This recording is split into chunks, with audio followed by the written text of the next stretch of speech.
Introduction. Rich Dad Poor Dad. 1. I had two fathers, a rich one and a poor one. One was highly educated and intelligent. He had a PhD and completed 4 years of undergraduate work in less than 2 years. He then went on to Stanford University, the University of Chicago, and Northwestern University to do his advanced studies, all on full financial scholarships. The other father never finished the 8th grade. Both men were successful in their careers, working hard all their lives. Both earned substantial incomes. Yet one always struggled financially. The other would become one of the richest men in Hawaii. One died leaving tens of millions of dollars to his family, charities and his church. The other left bills to be paid. Both men were strong, charismatic, and influential. Both men offered me advice, but they did not advise the same things. Both men believed strongly in education but did not recommend the same course of study. If I had had only one dad, I would have had to accept or reject his advice. Having two dads offered me the choice of contrasting points of view, one of a rich man and one of a poor man. Instead of simply accepting or rejecting one or the other, I found myself thinking more, comparing, and then choosing for myself. Problem was that the rich man was not rich yet, and the poor man was not yet poor. Both were just starting out on their careers and both were struggling with money and families. But they had very different points of view about money. For example, one dad would say, the love of money is the root of all evil. The other said, the lack of money is the root of all evil. As a young boy, having two strong fathers both influencing me was difficult. I wanted to be a good son and listen, but the two fathers did not say the same things. The contrast in their points of view, particularly about money, was so extreme that I grew curious and intrigued. I began to start thinking for long periods of time about what each was saying. Much of my private time was spent reflecting, asking myself questions such as, why does he say that? And then asking the same question of the other dad's statement. It would have been much easier to simply say, yeah, he is right, I agree with that. Or to simply reject the point of view by saying, the old man doesn't know what he is talking about. Instead, having two dads whom I loved forced me to think and ultimately choose a way of thinking for myself. As a process, choosing for myself turned out to be much more valuable in the long run than simply accepting or rejecting a single point of view.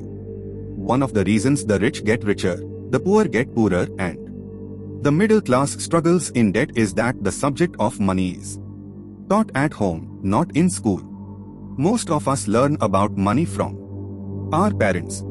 So what can poor parents tell their child about money? They simply say, stay in school and study hard. The child may graduate with excellent grades, but with a poor person's financial programming and mindset. Sadly, money is not taught in schools. Schools focus on scholastic and professional skills, but not on financial skills. This explains how smart bankers, doctors, and accountants who earned excellent grades may struggle financially all of their lives. Our staggering national debt is due in large part to highly educated politicians and government officials making financial decisions with little or no training in the subject of money. Today I often wonder what will soon happen when we have millions of people who need financial and medical assistance, will be dependent upon their families or the government for financial support. What will happen when Medicare and Social Security run out of money? How will a nation survive if teaching children about money continues to be left to parents, most of whom will be or already are poor? Because I had two influential fathers, I learned from both of them. I had to think about each dad's advice, and in doing so, I gained valuable insight into the power and effect of one's thoughts on one's life. For example, one dad had a habit of saying, "I can't afford it." The other dad forbade those words to be used. He insisted I ask, "How can I afford it?" One is a statement, and the other is a question. One lets you off the hook, and the other forces you to think.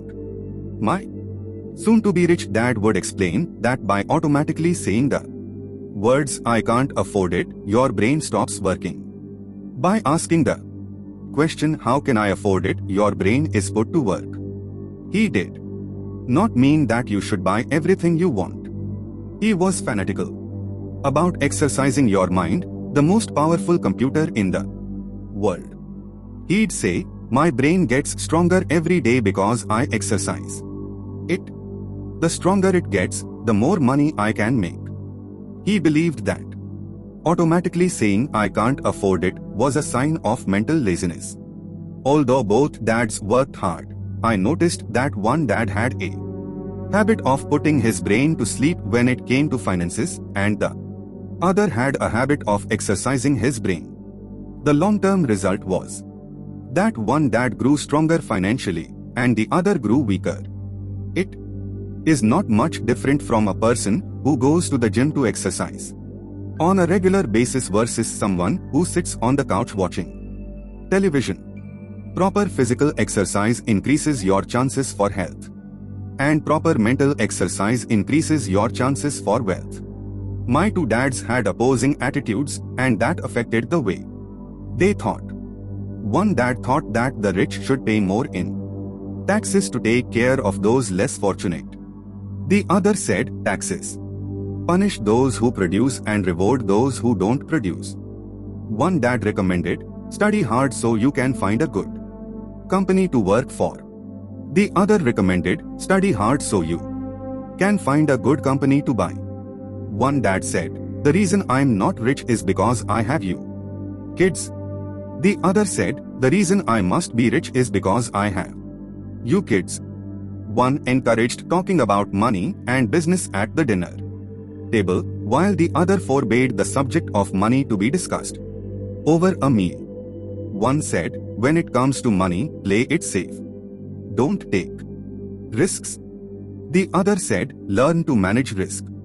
One believed, "Our home is our largest investment and our greatest asset." The other believed, "My house is a liability, and if your house is your largest investment, you are in trouble." Both dads paid their bills on time, yet one paid his bills first while the other paid his bills last. One dad believed in a company or the government taking care of you and your needs. He was always concerned about pay raises, retirement plans, medical benefits, sick leave, vacation days, and other perks. He was impressed with two of his uncles who joined the military and earned a retirement and entitlement package for life.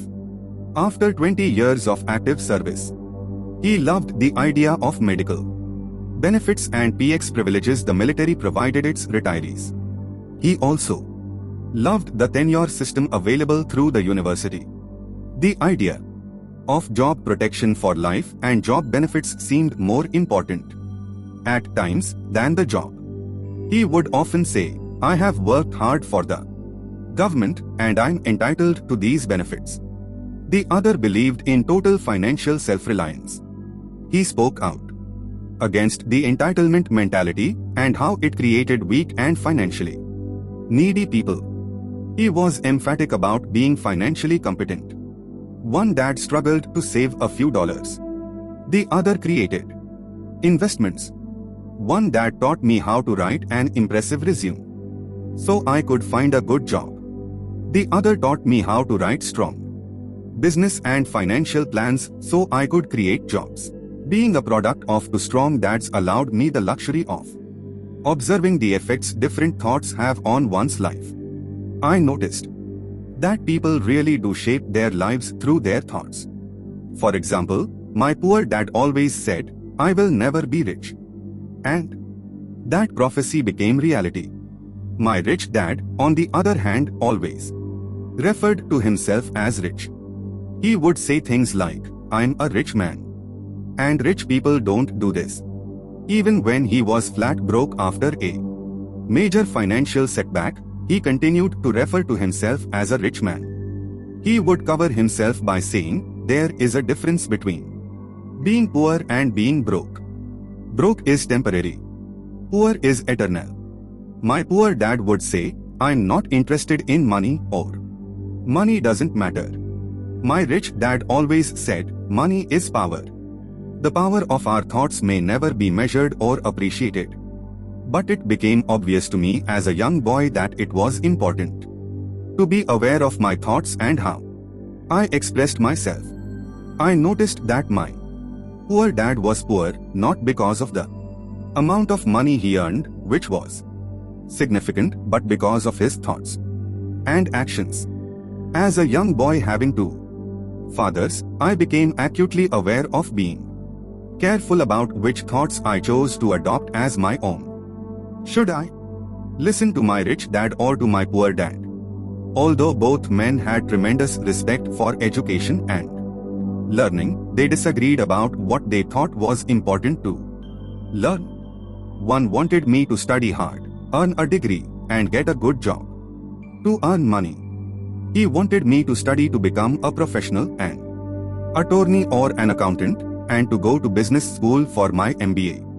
The other encouraged me to study to be rich, to understand how money works, and to learn how to have it work for me. "I don't work for money," were words he would repeat over and over. "Money works for me." At the age of 9, I decided to listen to and learn from my rich dad about money. In doing so, I chose not to listen to my poor dad, even though he was the one with all the college degree. A lesson from Robert Frost. Robert Frost is my favorite poet. Although I love many of his poems, my favorite is The Road Not Taken.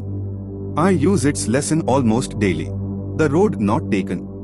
Two roads diverged in a yellow wood. And sorry I could not travel both. And be one traveler, long I stood. And looked down one as far as I could, to where it bent in the undergrowth. Then took the other, as just as fair, and having perhaps the better claim, because it was grassy and wanted wear. Though as for that the passing there had worn them really about the same. And both that morning equally lay in leaves, no step had trodden black. Oh, I kept the first for another day. Yet knowing how way leads on to way, I doubted if I should ever come back. I shall be telling this with a sigh. Somewhere ages and ages hence, two roads diverged in a wood, and I took the one less traveled by. And that has made all the difference. And that has made all the difference. Over the years, I have often reflected upon Robert Frost's poem. Choosing not to listen to my highly educated dad's advice and attitude about money was a painful decision, but it was a decision that shaped the rest of my life. Once I made up my mind about whom to listen to, my education about money began. My rich dad taught me over a period of 30 years, until I was 39 years old.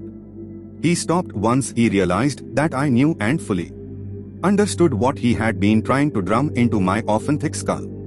Money is one form of power. But what is more powerful is financial education. Money comes and goes, but if you have the education about how money works, you gain power over it and can begin building wealth. The reason positive thinking alone does not work is because most people went to school and never learned how money works, so they spend their lives working for money. Because I was only 9 years old when I started, the lessons my rich dad taught me were simple. And when it was all said and done, there were only 6 main lessons, repeated over 30 years. This book is about those 6 lessons, put as simply as possible, just as simply as my rich dad put forth those lessons to me. The lessons are meant not to be answers, but guideposts that will assist you and your children to grow wealthier, no matter what happens in a world of increasing change and uncertainty. In the world of finance, Rich Dad Poor Dad remains a timeless beacon of wisdom. Let its lessons empower your financial journey. Okay, introduction about complete. And start lesson 1. The rich don't work for money. Click here. Thanks for watching.